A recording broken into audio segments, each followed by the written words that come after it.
Bueno, habíamos dejado en el ejercicio 9. El ejercicio 10 me propone una sal en agua en equilibrio con su vapor y ver cuántos grados de libertad hay.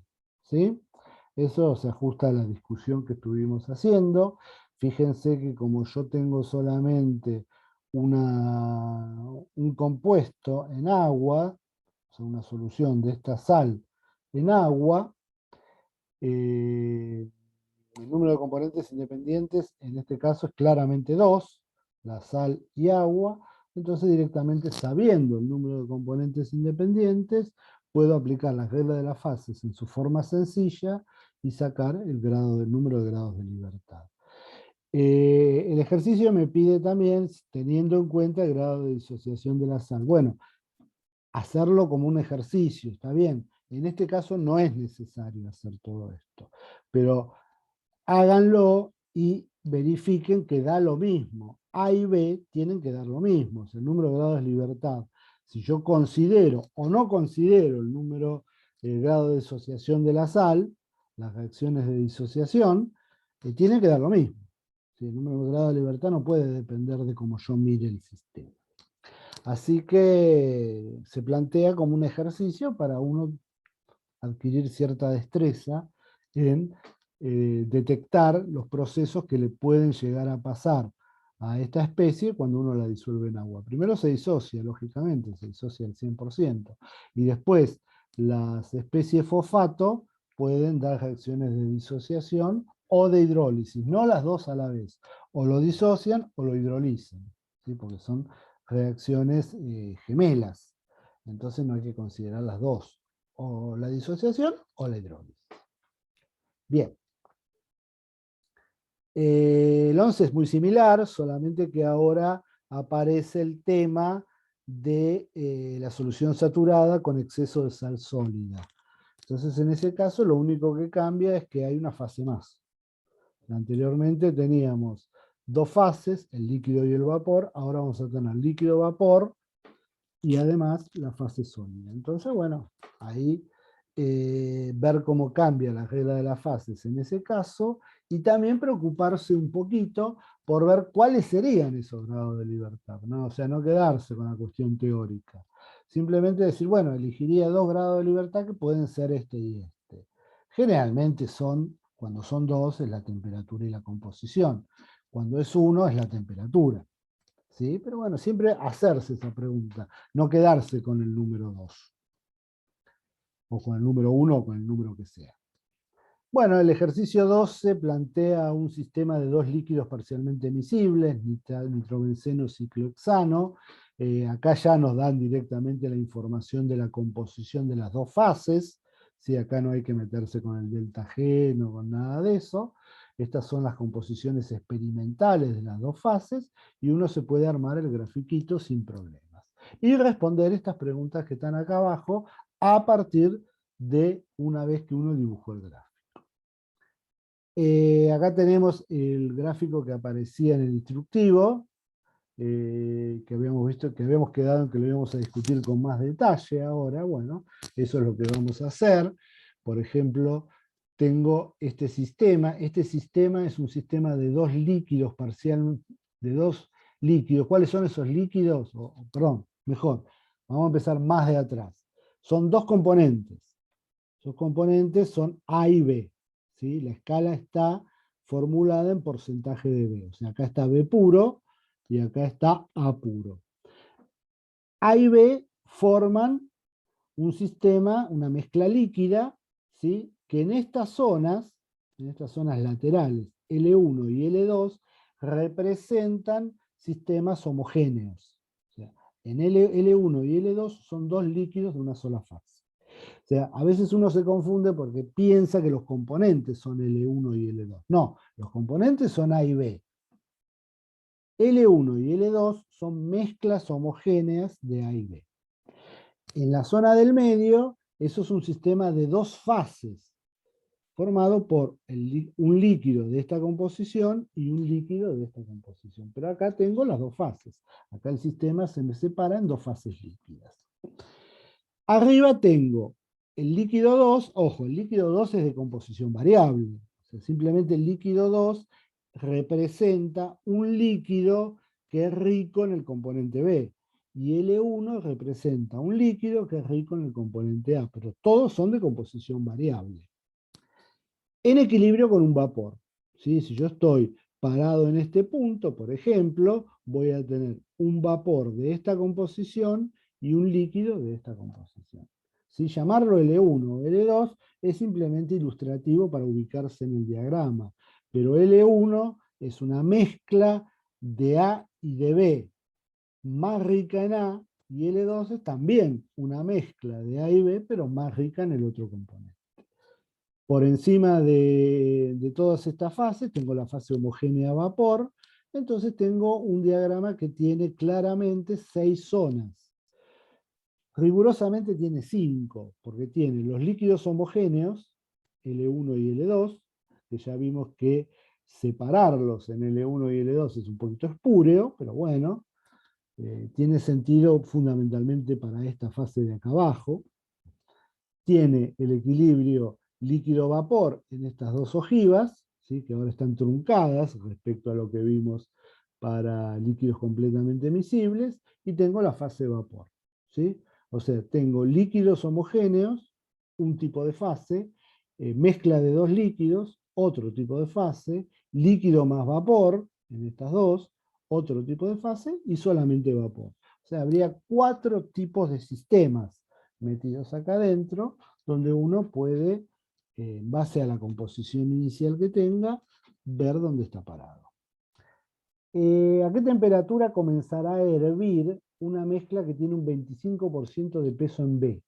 Entonces, bueno, digo, ¿dónde está el 25% en peso en B? Acá está 0, acá estará 25.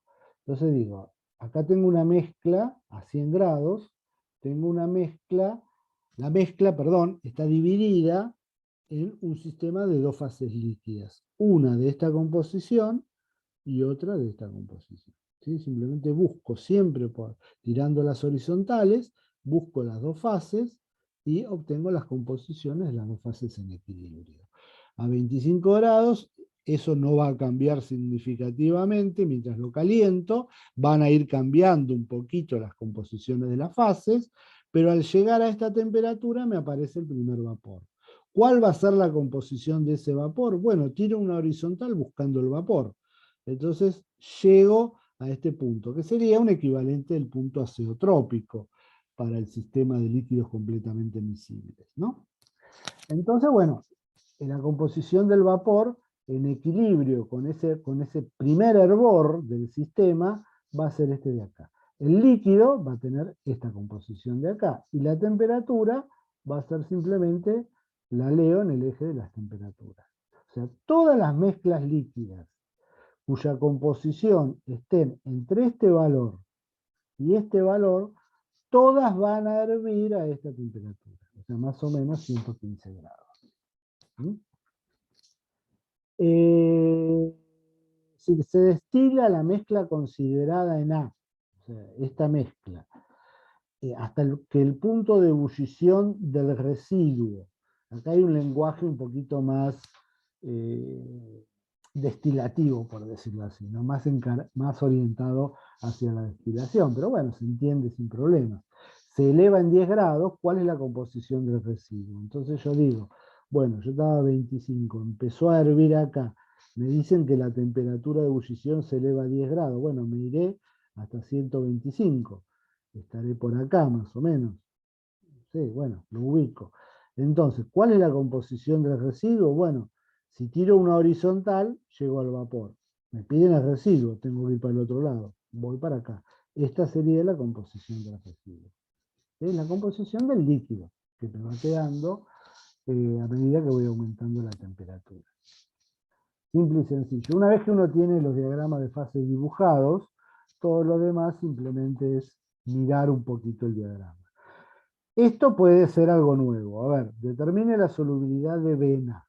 Por ejemplo, ¿cómo calcularía yo la solubilidad de vena, perdón, a 110 grados? Entonces, a 110 grados estoy acá.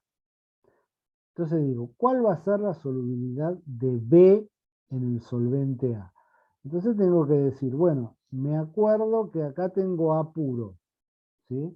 Entonces, En esta zona A es el solvente, en esta zona B es el solvente. Si yo quiero sacar la composición, la solubilidad, perdón, de B en A, tengo que ver a 110 grados este punto de acá. Porque acá esto me va a decir cuánto se va a disolver de B en el solvente A. Y el otro punto, la otra punta, o sea, estaba a 110, acá, me dice cuánto se disuelve de A en el solvente B. Entonces, eso me da las solubilidades relativas. Este concepto es importante para que ustedes asocien, cuando yo tengo este tipo de mezclas líquidas, que se separan en fases, que estos puntos me están dando la solubilidad de un componente en el otro. O sea, los de este lado tomando como solvente A. ¿Sí? Si llego a decir algo al revés, avísenme porque me puedo llegar a dar vuelta fácilmente. Pero acá tengo A. Entonces, de este lado A es el solvente y acá estoy viendo la solubilidad de B en A. Del otro lado es al revés. Acá tengo B puro y acá estoy viendo la solubilidad de A en el solvente B. ¿Sí? O sea, estas líneas representan soluciones saturadas de uno en el otro. Bien, a eso se refiere simplemente con la solubilidad. Se mezclan 60 gramos de B y 40 gramos de A. Describa el sistema que se obtendría si la mezcla se calienta a estas tres temperaturas. Bueno, es simplemente calcular el porcentaje, como esto suma 100 casualmente. Los porcentajes son, el porcentaje de B es 60. Entonces me voy a 60% de B, acá estoy, y voy viendo a cada temperatura qué es lo que tengo. Por ejemplo, por debajo de 115 voy a tener una mezcla voy a tener un sistema de dos líquidos, un sistema de dos fases formado por estos dos líquidos. Por encima de 115 voy a tener un líquido en equilibrio con vapor. Y por encima de esta temperatura voy a tener solamente vapor. Así que bueno, simplemente analizar qué va teniendo uno en cada zona del diagrama. Bueno, ejercicio 14. El sistema bismuto-cadmio, bueno, este ejercicio lo que busca es que ustedes construyan, tal como está explicado en el explicativo, el diagrama de fases para un sistema de dos sólidos, ¿sí? O sea, la fusión de una mezcla de dos sólidos. Indique la composición y temperatura del eutéctico. No es muy piola hacerlo analíticamente, porque la composición está metida dentro de un logaritmo, la temperatura está a la inversa, es medio complicada la matemática. Conviene hacer, y después hay que hacerlo para resolver los ejercicios, hacer un gráfico, ver dónde se cruzan las dos curvas y ahí tenemos el eutéctico. Entonces, la manera más sencilla y económica de esto es hacerse el gráfico, sacar la temperatura y composición del eutéctico y después responder,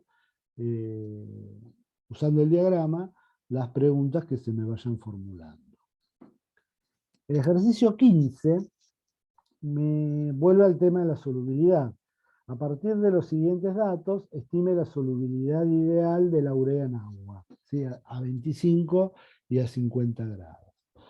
Bueno, esto se puede hacer pensando en los diagramas de fases, o si uno no se quiere complicar la vida, una forma más sencilla de ver esto es simplemente igualando los potenciales químicos. O sea, yo puedo igualar el potencial químico de la urea sólida con la urea acuosa. ¿Sí? El de la urea sólida, el potencial químico es el del puro, directamente. Y el de la acuosa tendré que hacer el potencial químico en el estado de referencia más RT, logaritmo de la actividad de la urea en la fase acuosa. El potencial químico en el estado de referencia es el delta G0 de formación de la urea acuosa, que lo puedo calcular a partir de la información que tengo acá. Ojo con eso. Ojo cómo manejamos la información acá. Voy a terminar este concepto y vamos a volver sobre eso porque acá hay algo que uno siempre comete un error. la actividad de la urea acuosa, por supuesto, como me piden la solubilidad ideal, la actividad de la urea acuosa es simplemente la molalidad de la solución, porque el coeficiente de actividad lo voy a tomar igual a 1. Lo que puedo calcular con la información disponible es solo la solubilidad ideal. ¿Cómo trabajo los valores de los potenciales químicos en el estado de referencia en este caso? Bueno, fíjense que si yo quiero calcular el delta G0 de formación de la urea acuosa, con estos dos datos solo yo no lo puedo calcular, porque este es un delta G de formación y esta es una entropía convencional. O sea, el delta G0 de formación me pide tener todos los datos de formación. Para el acuoso eso es complicado, eso no es que sea complicado, no tengo en este ejercicio la información para hacerlo. Entonces lo que me conviene hacer es no intentar calcular los delta G0 de formación individuales. Para el sólido, repito, no hay problema porque, perdón, sí hay problema porque tengo el mismo problema. Entonces, si yo quiero calcular el delta G0 de formación del sólido, necesitaría el delta S de formación del sólido. Ese dato no lo tengo. Lo podría calcular buscando información en tablas, pero la idea es hacerlo con esta información. Bueno, con esta información no puedo calcular eso. Pero yo tendría en la igualación de los potenciales químicos el delta G0 de formación del sólido y el delta G0 de formación del acuoso. No me hace falta conocer a los dos.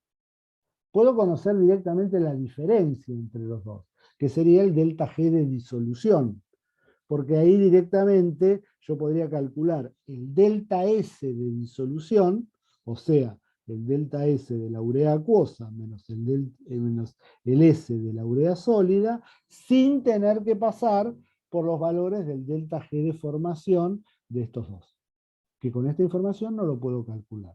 Entonces, no hay que intentar calcular los delta G0 de formación, porque cuando igualo potenciales químicos me aparecen los potenciales químicos en el estado de referencia.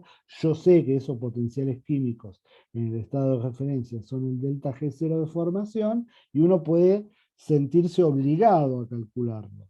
Bueno, muy generalmente no hace falta, porque yo puedo combinar esos dos delta G0 de formación para generar el delta G de algún proceso. En este caso, la disolución de la urea en agua. Y el delta G de disolución sí lo calculo a partir de esta información solamente. Entonces, bueno, piénsenlo desde ese punto de vista. Una vez que uno calculó el delta G de disolución, directamente despeja la solubilidad ideal. La solubilidad ideal, recuerden siempre, es la actividad, ¿sí? Es el lugar donde ocurre de la actividad, lo reemplazan directamente por la molalidad, porque como es ideal, el coeficiente de actividad vale 1. El inciso 2 es lo mismo, pero ahora me dan el valor de la solubilidad experimental y comparándolo con la que uno calculó anteriormente, puede estimar el coeficiente de actividad de urea en la solución saturada a esa temperatura. ¿Mm? O sea, ahora digo, si la solubilidad ideal me dio tanto, pero en realidad se me está disolviendo esto, la diferencia entre esos dos valores tiene que ser el coeficiente de actividad que yo había supuesto 1 para hacer el cálculo del inciso A. Bien. Lo que sigue son diagramas ternarios. Para el tema de los diagramas ternarios, los voy a dejar a ustedes con independencia para que estudien. Primero es un tema que ya lo deben haber visto en teoría, y segundo, para que lo miren en el instructivo, ¿sí? Es un tema que una vez que uno le tomó la mano al diagrama ternario, o sea, cómo ubicar puntos en un diagrama ternario, es muy sencillo de resolver. Esa es como la clave para ingresar a este mundo de los diagramas ternarios. El diagrama ternario es un diagrama de fases, isotérmico e isobárico. Acá ya la temperatura y la presión no son variables del sistema, sino solamente la fracción molar o las molalidades, o lo que sea, de los componentes en la mezcla. Entonces, el diagrama lo que dispone son las fracciones molares de cada uno de los componentes en la mezcla. Bueno, hoy ya se nos acabó el tiempo. Este tema lo vamos a dejar para que lo vean ustedes. Mírenlo, es un tema importante en la materia. Así que bueno, cualquier consulta que aparezca sobre este tema, cualquier cosa que no se entiende, lo iremos viendo vía plataforma, ¿sí? Ayúdense mucho con el instructivo, porque el instructivo apunta directamente a los ejercicios que ustedes tienen que hacer en el seminario. Bueno, vamos a terminar acá porque ya es bastante para hoy. Con todo lo que vimos, menos la parte de diagramas ternarios, tienen para resolver el seminario de propiedades coligativas y adicionales, y nos quedarían dos temas para ver que los vamos a ver después de las vacaciones, ¿sí? Cuando volvamos de las vacaciones, después de estos 15 días, retomamos ahora con el Webex. Volvemos al sistema Webex, porque yo ya me desocupé los miércoles a la tarde, así que retomamos las clases de los miércoles a la tarde. Nos quedan ver dos temas que los vamos a ver la semana posterior a las vacaciones y la otra. ¿Alguna pregunta en general? Me quedó comentarles lo de la actividad. Yo esta semana vi algo, pero todavía no subí nada, porque tengo todo muy fragmentariamente. Van a tener los resultados de la actividad el lunes, entre casi todo el lunes y un poquito el martes. Así que ya para ese entonces van a tener todos los resultados disponibles. ¿Alguna pregunta? ¿Alguna cuestión más para tratar? Yo a partir de ahora me despido de ustedes, sigo en contacto por plataforma, cualquier cuestión que aparezca, cualquier inquietud me mandan un mensaje, voy a contestar no inmediatamente, pero lo antes posible. Así que bueno, quedamos así. Profe, me quedó una pequeña duda. Dale. Sobre la regla de las fases, o sea, en el TP4, que es de la descomposición del carbamato de amonio, Sí, ahí pide que calculemos el grado de libertad. Y o sí. sea, eso sería como medio análogo al ejemplo del trióxido de azufre, ¿no? Porque, Claro, exactamente, sí. Sí, sí, porque claro, los gases provienen solamente de la de la descomposición, descomposición, exactamente. claro. Entonces, bueno, listo, genial. Sí, sí, o sea, ahí tendrías una restricción de tipo balance de masa, correcto. Bien, listo, Creo gracias. que es la única que hay.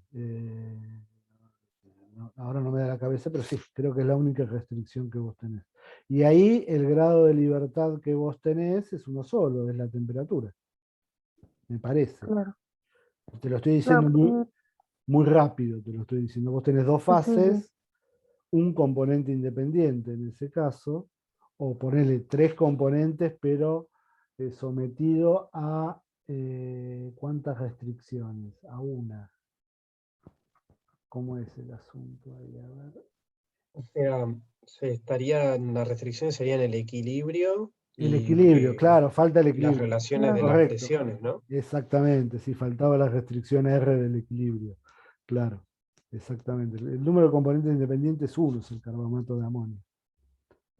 Bien, La cantidad de los gases que vos tenés está sometido a la presión a la que trabajes o a la temperatura de trabajo. O sea, tenés una sola variable. En ese caso, lo más lógico es la temperatura. Exacto. bien, perfecto. Bueno, ¿algo más? Bueno, pónganse, No, por mí no. bueno, este seminario no es difícil, es un poquito largo, eso sí, y intenten hacer todo lo que se puede y lo que no se consulta. ¿Sí? Recuerden que nos vemos el miércoles en el horario habitual por Webex. Bueno, chicos, Dale, profe. que Eh, pasen unas buenas vacaciones, descansen todo lo que se pueda, porque tenemos un tranco largo después de las vacaciones. tema Sí. fecha de actividad. Mi fecha de actividad va a ser alrededor de la tercera semana después de las vacaciones. Sí, o sea, Bueno, mi idea es, volvemos a las vacaciones, vemos electroquímica vemos fenómenos de superficie o al revés, depende cómo las haya dado Cecilia este año. Y la otra semana haremos una consulta y después la actividad. Y después cualquier recuperatorio que haya que hacer. Ya los recuperatorios los vamos a hacer seguramente empezando FQ2. Pero bueno, no me quiero adelantar. Tercera semana te referís. Tercera semana, porque no sé bien hasta dónde llegan las vacaciones, porque, a ver, sí, bueno, sería tercera semana de agosto más o menos, ¿no? Porque las clases comienzan a principios de agosto, así que estaríamos en la tercera semana de agosto más o menos para hacer eso. Por eso, Y intenten ¿cómo? liquidar este tema ahora en las vacaciones, que les va a ayudar muchísimo. Después electroquímica es muy fácil, pero superficies tiene sus cositas. Sí, te escucho. Sí, no, ¿cómo sería el tema con las materias correlativas, por ejemplo? Y no tengo la más remota idea, eso se lo tengo que preguntar a Cecilia. Porque ella estuvo mirando el tema de cuándo vamos a pasar las notas. Igual yo lo que entendí es que esa la habilitaron para cerrarla más tarde. Sí, O sea, como que no tendríamos problemas con eso. me parece que no Claro. porque Porque aparte alumnos, la inscripción a cursada cierra como a mediados de septiembre, una sí, cosa así creo. exactamente, exactamente. Sí, sí, sí, me parece que se tiró todo para adelante, porque había una idea de cerrar todas las cursadas ahora, pero ninguna cursada cierra porque las que mejor van toman parciales ahora, en estos momentos. Así que nadie va a poder cerrar las cursadas, o prácticamente nadie cierra las cursadas mañana.